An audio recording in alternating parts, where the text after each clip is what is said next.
하나님 말씀은 시편 125편 1절에서 5절 말씀입니다.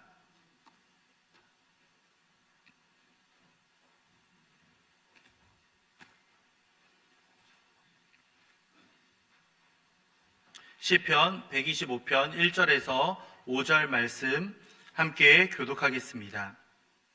여호와를 의지하는 자는 시온산이 흔들리지 아니하고 영원히 있음 같도다. 산들이 예루살렘을 두름과 같이 여호와께서 그의 성성을 지금부터 영원까지 두르시리로다. 악인의 규가 의인들의 땅에서는 그 권세를 누리지 못하리니 이는 의인들로 하여금 죄악의 손을 대지 아니하게 함이로다. 마음이 정직한 자들에게 선대하소서. 자기의 굽은 길로 치우치는 자들은 여호와께서 죄를 범하는 자들과 함께 다니게 하시리로다. 이스라엘에게는 평강이 있을지어다. 아멘. 여호와를 의지합시다 라는 제목으로 함께 말씀을 나누겠습니다. 여러분은 지금까지 살아오면서 이것은 내가 극복하지 못한다, 이것은 도저히 해결할 수 없다라는 그러한 한계를 경험해 보셨습니까? 와, 내 힘으로는 도저히 희망이 없다라고 두 손 두 발 다 들어본 경험이 있으십니까? 물질적인 한계를 경험해 보신 분이라면 정말 여기저기 도움을 구하여도 이것의 한계를 느껴본 분들이 있으시리라 생각합니다. 혹은 건강으로 인해서 어려움을 겪고 가족의 아픔을 지켜본 분이라면 내가 정말 할 수 있는 것이 없구나, 정말 하나님밖에 도움이 없구나라는 것을 뼈저리게 느껴본 분도 있으시리라 생각합니다. 우리는 종종 어려움을 겪을 때면 여기에 가장 적합한 누군가 나에게 도움을 주겠구나, 이 사람에게 도움을 요청해야 되겠구나 라고 생각을 합니다. 적임자가 이 사람이구나, 이 사람에게 도움의 손길을 내밀면 그 사람이 해결해 주시겠구나 라고 기대를 가지고 그렇게 사람의 도움을 구할 때가 있습니다. 그런데 우리는 과연 그 사람의 도움으로 인해 완전한 해결을 경험해 보았나요? 물론 어느 정도 도움을 줄 때도 있지만 때로는 우리의 어려움을 이용할 때도 있고, 또한 선한 의도가 아닌 악한 의도로 우리를 이용할 때도 경험할 수 있습니다. 의지했던 사람, 믿었던 사람에게 종종 그 어려움이 풀려지지 않는 경험을 한다면 우리는 도저히 방법이 없구나, 한계가 있었구나, 정말 예상하지 못한 변수가 가득하구나 라고 느끼게 됩니다. 하나님을 믿는 우리는 어떠합니까? 그리스도인들이라면 무언가 다를까요? 우리는 정답을 이미 알고 있는 사람입니다.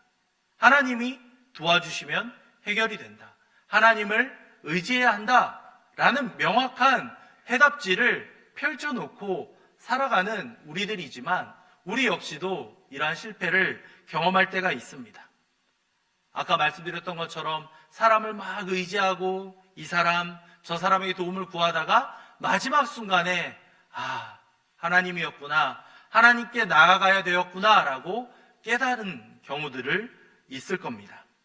혹은 조언을 구하지 않더라도 이렇게 막 공감을 얻으면서 사람의 위로를 통해서 회복을 경험할 때도 있었겠죠. 도저히 내 힘으로 안 된다라고 느끼는 그 순간 처음부터 하나님을 찾으면 되는데 지름길과 명확한 해답지가 주어져 있음에도 우리는 얼마나 많이 돌아갈 때가 있는지 모릅니다. 우리는 고생을 줄이려면 어떠한 방법을 택해야 하겠습니까? 어려운 순간 곧바로 하나님을 찾으시면 되는 겁니다. 다른 방법이 아니라 돌고 돌아서 결국에 마지못해 하나님께 나아가는 것이 아니라 즉각적으로 하나님께 외치시면 되는 겁니다. 하나님, 저 좀 도와주세요. 하나님, 저 좀 구해주세요. 그렇게 기도하며 나아가는 것, 그것이 바로 우리에게 주어진 유일하고도 명확한 길이라는 겁니다. 장현 성도님들 혹시 답정너라는 말 들어보셨습니까? 답정너 혹시 뭘까요? 답은 정해져 있으니 너는 대답만 하면 된다라는 겁니다. 아직 연애를 하지 않고 그 연애 기간을 미루고 있는 우리 청년들이나 한번 물어보겠습니다. 여자친구나 남자친구가 아무거나 먹어도 좋아 라고 하면 여러분은 무엇을 먹으러 가시겠습니까? 어떤 메뉴를 정하겠습니까? 보통 우리 청년들, 남자 청년들의 우리 남자들의 세 가지 소울푸드라고 하면 돈가스와, 그리고 오늘 점심에 나왔던 무엇이죠? 제육, 그렇죠. 제육과 그리고 국밥을 떠올립니다. 자, 만약에 여자친구가 아무거나 먹어도 돼 그러면 지난주에 돈가스 먹었으니까 오늘은 제육을 먹으러 가야지, 혹은 다음 주에는 국밥 먹으러 갈 계획을 세웠어. 과연 그 만남이 오래 진행될 수 있을까요? 저는 위험하다고 생각합니다. 때로는 느끼하지만 무언가 파스타 같은 걸 먹어야 되는 순간도 있고, 뭔가 깔끔하고 이런 걸 먹어야 되나 하는 메뉴들을 먹어야 되는 순간도 있다라는 거죠. 답은 우리가 정하는 것이 아니라 상대방이 정해서 있는 것을 우리가 빠르게 마치는 것이 우리의 미션 아니겠습니까? 예, 종종 이것을 빠르게 캐치하지 못해서 어려움을 겪는 경우들을 우리는 만나곤 합니다. 예. 상대가 뭐를 좋아하는지 잘 기억해 놓았다가 이거를 잘 생각해 놓으면 답을 빨리 말할 텐데 얼마나 안타까운 선택을 돌아가는 경우들이 많은지 모릅니다. 우리도 어쩌면 이 답은 명확하게 하나님입니다, 하나님께 물어야 됩니다 알고 있는데도 이 방법 저 방법으로 혹시 헤매고 있었다면 우리는 속히 하나님께 돌아가야 한다는 겁니다. 오늘 말씀의 제목이 그래서 여호와를 의지합시다입니다. 여호와를 의지하다라는 표현, 이 의지하다라는 표현은요, 다른 것에 몸을 기댄다, 그리고 다른 것에 마음을 기대어 도움을 받는다라는 뜻을 가지고 있습니다. 그런데 중요한 것은요, 어쩌다가 한번, 기억날 때 한번 이렇게 도움을 의지하는 것이 아니라 매번 반복적으로 도움을 구하는 것, 그것이 바로 여기에 의지하다라는 원어의 뜻이라는 겁니다.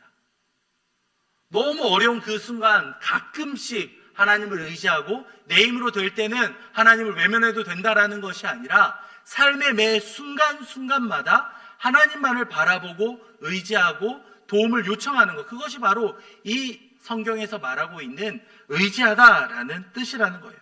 그렇기 때문에 이 온전한 의지를 위해서는 우리의 근본적인 삶의 태도가 완전히 달라져야 한다는 겁니다. 내 힘과 내 재력과 내 능력으로 무언가를 해결해 가려고 했던 마음들이 있었다면요, 그 모든 것들을 속히 내려 놓으셔야 한다는 겁니다. 그것이 바로 하나님을 의지하는 첫 걸음이라는 거겠죠. 당시 이스라엘 사람들에게는 어떠하겠습니까? 이방신도 있었고요, 다른 여러 가지 선택지가 있었겠죠. 특히 이 말씀이 선포되는 당시에는 포로기 이후에 이제 이스라엘로 돌아오는 그러한 상황 가운데 있었습니다. 하나님의 영광이 마치 다 사라져버린 것처럼 느껴지는 그 순간, 과연 그들이 하나님을 의지합니다 라는 말이 힘을 얻기 위해서는 정말 전적으로 하나님의 회복을 그 원하는 마음들이 합하여졌어야 하는 때라는 겁니다. 오늘을 살아가는 우리도 비슷하지 않겠습니까? 하나님의 영광이 점차 어두워져 가고 여러 가지 교회를 향한 비난과 여러 가지 날카로운 이야기들이 막 몰려오는 이때에 우리는 과연 어떻게 이 어려움들을 극복해 갈 수 있겠습니까? 답은 하나님께 정해져 있다는 겁니다. 오늘 말씀을 다시 한번 볼까요? 1절입니다. 한 번 더 읽겠습니다. 1절입니다. 여호와를 의지하는 자는 시온산이 흔들리지 아니하고 영원히 있음 같도다. 아멘. 1절에서는 여호와를 의지하는 자라는 표현이 있었는데요, 2절을 보면요, 쭉 보시면 여호와께서 그의 백성이라는 표현이 등장하고 있습니다. 여호와를 의지하는 자, 같은 말로 하나님께 속해 있는 그분의 백성이라는 뜻이고요, 3절에서는 의인이라는 표현으로 사용되어 있습니다. 4절을 보시면 선한 자들과 마음이 정직한 자들, 5절을 보시면 무엇이라고 기록되어 있는가? 이스라엘에 평강이 있다. 이제 평강을 경험하는 이스라엘 사람들이라는 제목으로 이렇게 이 여호와를 의지하는다라는 표현들이 다르게 이렇게 사용되고 있는데요, 이 먼저 여호와를 의지한다라는 것, 무엇이겠습니까? 그분만을 의지하며 그분만을 따라 나아갈 때 그들에게 주어지는 여러 가지 유익이 있다는 것을 우리에게 알려주기 위해서 여호와를 의지하자라고 계속 이야기를 하고 있는 건데요. 1절을 다시 한번 보면요, 시온산이 흔들리지 아니하고 영원히 있음 같다. 여러분, 종종 위기를 경험하는데도 이렇게 담대하고 강직한 분들을 만나볼 때가 있습니다. 와, 이분은 정말 어떻게 그렇게 태어난지, 어떻게 그렇게 평안한지 놀라울 정도로 정말 어려움을 겪고 있는 분이 맞는가라고 느껴질 때가 있다는 거죠. 바로 오늘 말씀 1절에 나오는 것처럼 시온산이 흔들리지 않고 영원히 있는 것과 같이 그러한 굳은 믿음을 가진 이들이 있다는 겁니다. 세상의 기준으로 보자면 정말 뭘 믿길래 저럴까? 정말 무능해 보이고 무지하고 답답해 보일지 모릅니다. 도대체 무슨 도움을 얻길래 저렇게 굳건할까? 어디에 믿는 구석이 있을까? 또 다른 꼼꼼이가 있는 것은 아닌가? 사람들은 이해할 수가 없는 겁니다. 하나님을 만나지 못한 이들의 공통적인 반응이겠죠. 우리의 모습을 보면서, 하나님을 의지한 사람의 모습을 보면서 답답하게 느낄지 모릅니다.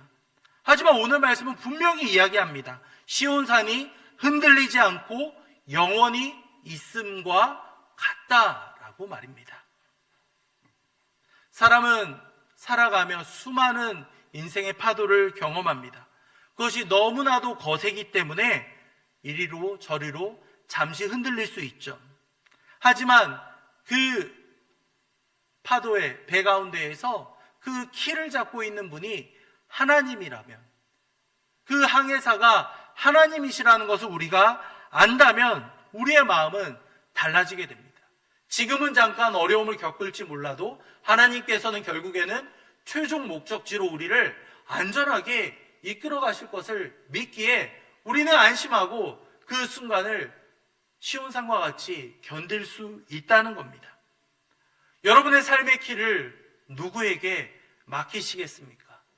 하나님, 오직 여호와에게만 그 키를 맡기시기 바랍니다.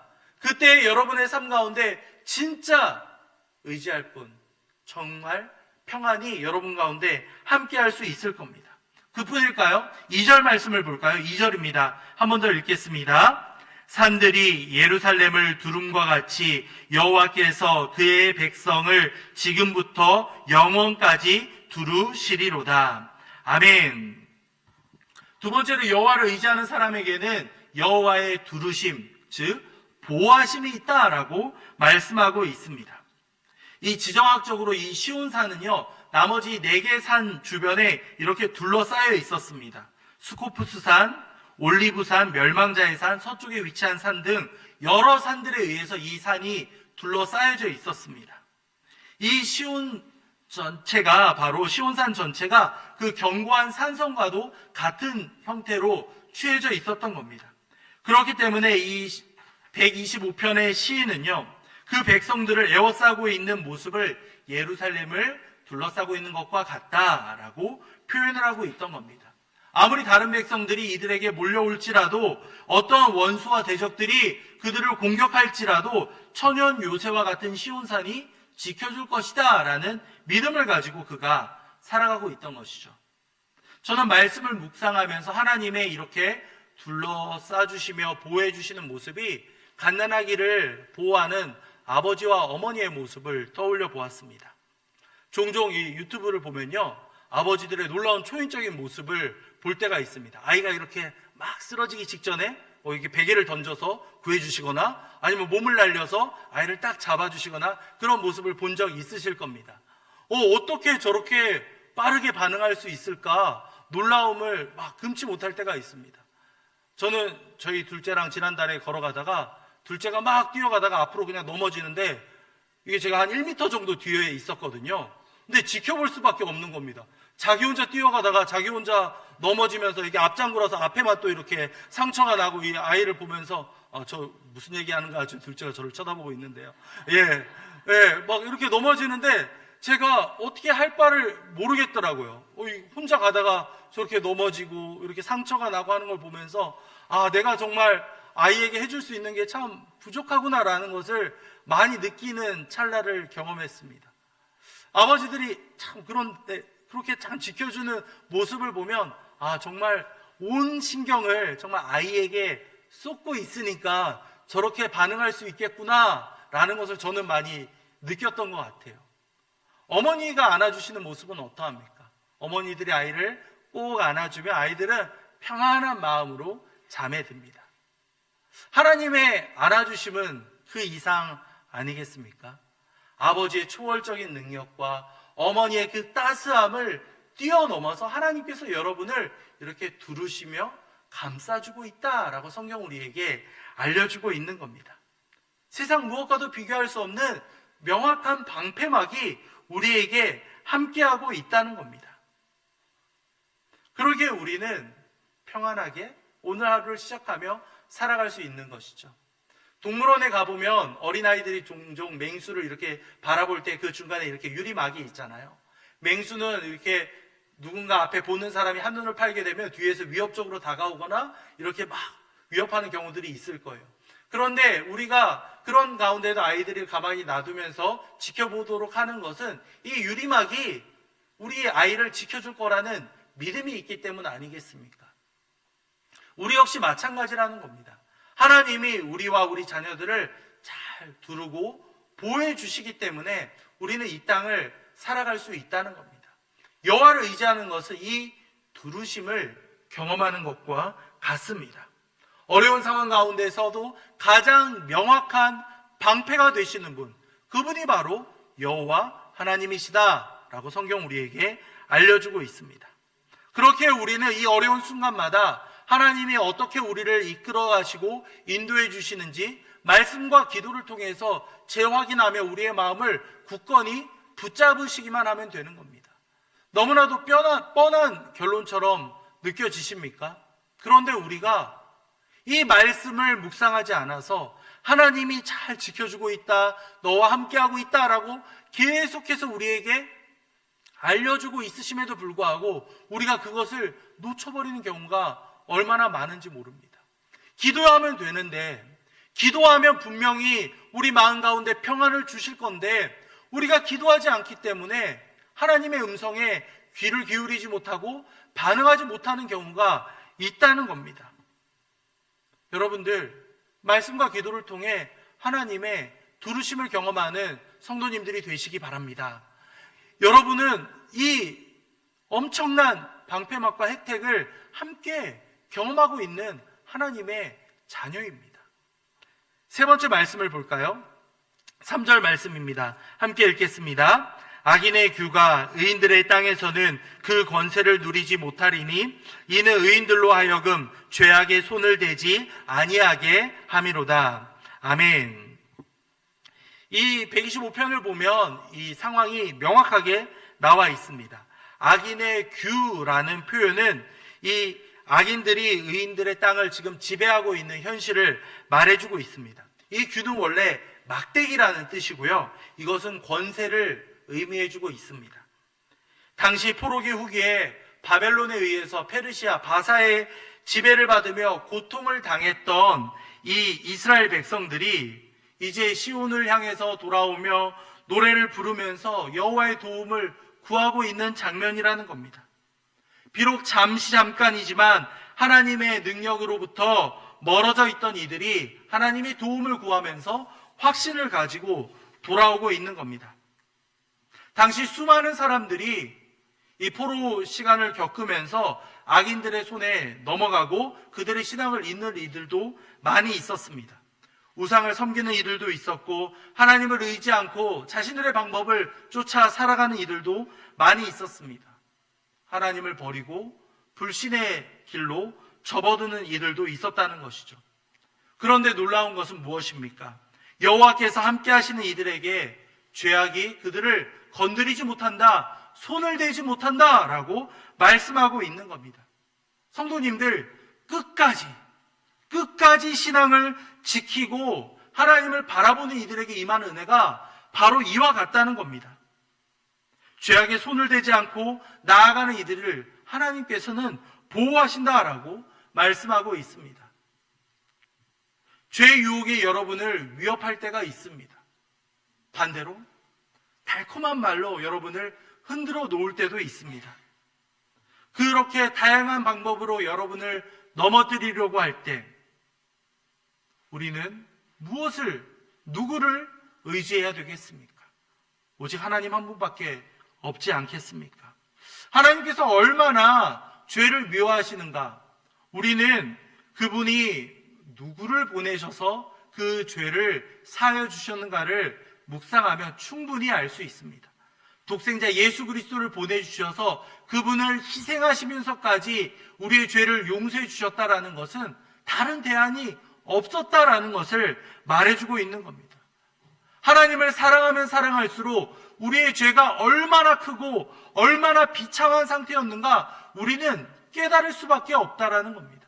그러기에 우리는 하나님을 사랑할수록 죄로부터 멀어질 수밖에 없는 그렇게 보냄을 받은 하나님의 자녀라는 겁니다. 죄가 당장은 우리에게 즐거움을 줄지 모릅니다. 잠깐의 위기를 모면시켜 보이는 것처럼 그렇게 우리의 눈속임을 할지 모릅니다. 하지만 그 결과는 항상 정해져 있습니다. 가장 비참하고 가장 고립되는 처참한 상태로 우리가 하나님으로부터 멀어질 수밖에 없는 것이 바로 죄의 결과라는 겁니다. 그렇기 때문에 우리는 하나님의 자녀답게 죄로부터 멀어져서 오히려 그것으로부터 자유함을 누리는 우리 하나님의 자녀가 되어야 한다라고 성경은 말해주고 있습니다. 세상에 주는 잠깐의 재미로 인하여서 이 하나님의 은혜를 놓치지 마시기 바랍니다. 그 잠깐은 우리에게 즐거움을 줄지 몰라도 그 이후에는 너무나도 비참하고 너무나도 하나님의 뜻을 깨달을 때 우리의 마음이 얼마나 괴로운가 여러분 다 알고 계시지 않습니까? 죄를 멀리하며 하나님과 함께 할 수 있는 우리가 되기를 소망합니다. 4절을 볼까요? 4절입니다. 한 번 더 읽겠습니다. 여호와의 선한 자들과 마음이 정직한 자들에게 선대하소서. 아멘. 여호와여 선한 자들과 마음이 정직한 자들에게 선대하소서라고 말씀하고 있습니다. 우리가 가지고 있는 가장 큰 무기는 무엇이겠습니까? 선함과 정직함이다 라고 성경은 우리에게 알려주고 있습니다. 종종 우리는 이러한 이야기를 들을 수 있습니다. 사람은 착한데, 사람은 선한데, 애는 착한데, 이러한 이야기들 혹시라도 들어보셨나요? 종종 그것을 비아냥거리는 것처럼 이야기할 때가 있습니다. 애는 착한데 이런 것이 좀 부족해, 이런 눈치가 없어, 그렇게 이야기할 때가 종종 있죠. 근데요 성도님들, 사람이 가장 높은 곳에서 추락할 때 보면 바로 그 선함과 정직함이 없어서 사람이 한순간에 몰락해가는 것을 우리는 얼마나 많이 보는지 모릅니다. 애는 착한데 라고 표현했던 것이 그 착함이 없어서 이 땅 가운데에서 종종 드러나고 높임을 받을 때 한순간에 무너져버리는 사람들을 우리가 얼마나 많이 만나는지 모릅니다. 여러분들, 그 착함은, 그 선함은 아무나 가질 수 있는 모습이겠습니까? 그렇지가 않습니다. 하나님의 은혜로 말미암아 우리에게 주어지는 놀라운 선물이라는 겁니다. 우리가 드러낼 수 있는 가장 명확한 정체성이다, 가장 명확한 무기라는 것을 여러분들 잊어서는 안 되겠습니다. 하나님이 함께 하시기 때문에 우리가 조금 더 정직하고 조금 더 선해지고자 하는 노력을 함께 할 수 있다라는 겁니다. 우리는 매 순간 어쩌면 시험을 치고 있을지 모릅니다. 그 시험을 어떻게 통과하느냐에 따라서 하나님이 더 크게 사용하실 수도, 하나님이 사용하시다가 버리실 수도 있다는 겁니다. 우리 눈앞에 보이는 어려움보다 더 크고 중요한 하나님의 그 시험이 우리와 함께하고 있음을 우리는 잊어서는 안 되겠습니다. 하나님 앞에 섰을 때 잘하였도다, 착하고 충성된 종아 라는 칭찬 우리 성도님들 모두 들으시기 바랍니다. 착하고 충성된 종입니다. 네, 그 마음 가운데 선함과 정직함으로 인하여서 나아가는 것이 우리에게 있어서 가장 분명한 모습이라는 겁니다. 악하고 부정직한 이들은 결국에는 하나님께서 사용하지 않으십니다. 작은 일 하나에도 하나님이 함께 하심을 우리가 느끼면 우리의 삶의 태도는 달라집니다. 세상 모든 사람을 잠시 속일 수 있다 하더라도 하나님만은 우리가 속일 수가 없기 때문입니다. 마지막으로 여호와를 의지하는 사람이 가지는 마지막 특징은 그들에게 무엇이 함께한다고 말씀할까요? 5절입니다. 함께 읽겠습니다. 자기의 굽은 길로 치우치는 자들은 여호와께서 죄를 범하는 자들과 함께 다니게 하시리로다. 이스라엘에게는 평강이 있을지어다. 아멘. 이 굽은 길은 험악한 산길을 말하고 꼬불꼬불하고 협소한 길을 말하고 있습니다. 죄를 범하는 사람들의 길이 바로 이와 같다는 겁니다. 악을 따라서 살아가다 결국에는 어려움에 빠져버린다는 것이죠. 악한 자들은 계속해서 악에게 끌려갑니다. 그 마지막에는 비참함과 부끄러움이 기다리고 있는데 그 길을 헤어나오지를 못하는 겁니다. 반복적이고 계속적으로 굽은 길로 가다가 결국에는 그 끝은 무엇입니까? 영원한 사망만이 기다리고 있을 뿐입니다. 하지만 바른 길로 가는 우리의 모습은 어떠하다고 합니까? 이스라엘에게는 평강이 있다, 샬롬이 있다라고 말씀하고 있습니다. 여호와를 의지하는 삶이 바로 이와 같다는 겁니다. 마지막 순간에 함께 하시는 그 평강이 우리에게 약속되어 있다니 얼마나 감사한 일이겠습니까? 세상에서의 잠깐 어려움을 겪을 수 있습니다. 그런데 그 어려움을 지나가서는 세상이 줄 수 없는, 비교조차 할 수 없는 샬롬이 우리를 기다리고 있다라고 성경은 말씀하고 있습니다. 하나님을 진정으로 의지할 때 우리의 마음 깊은 곳에서부터 우러나오는 평강이 우리와 함께한다라고 약속하고 있는 겁니다. 말씀을 맺겠습니다. 폭풍이 심하게 밀려올 때 어느 한 곳을 강하게 붙잡고 있다면 우리는 마음을 안심할 수 있습니다. 아까 서두에 말씀드렸던 것처럼 선장 되시는 주님을 의지하게 된다면, 항해사 되시는 주님을 의지한다면 우리는 어려운 가운데에서도 우리의 마음을 지킬 수 있다는 겁니다. 간단한 이야기지만 그 안에 우리의 삶의 모습과 진리가 담겨 있습니다. 우리가 인생을 살아가며 예상하지 못한 폭풍우를 맞이할 때 우리는 우리의 마음을 하나님께 붙잡아야만 합니다. 하나님만을 의지할 때 진정한 돌파구가 우리를 기다리고 있다는 겁니다. 하나님께 묶여있는 이들은 염려할 것이 없다는 겁니다. 하나님은 우리의 피난처이고 요새이십니다.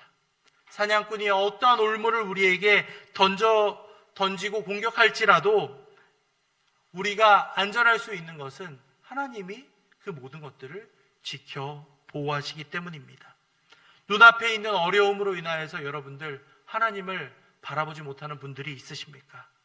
우리의 마음을 오직 여호와께만 집중하시기 바랍니다. 주님께 도움을 구하며 주님을 의지하며 나아갈 때 여러분의 피난처 되시는 예수님을 만날 수 있으리라 확신합니다. 이 시간 말씀을 생각하며 함께 찬양하도록 하겠습니다. 오직 주만이, 함께 찬양합시다.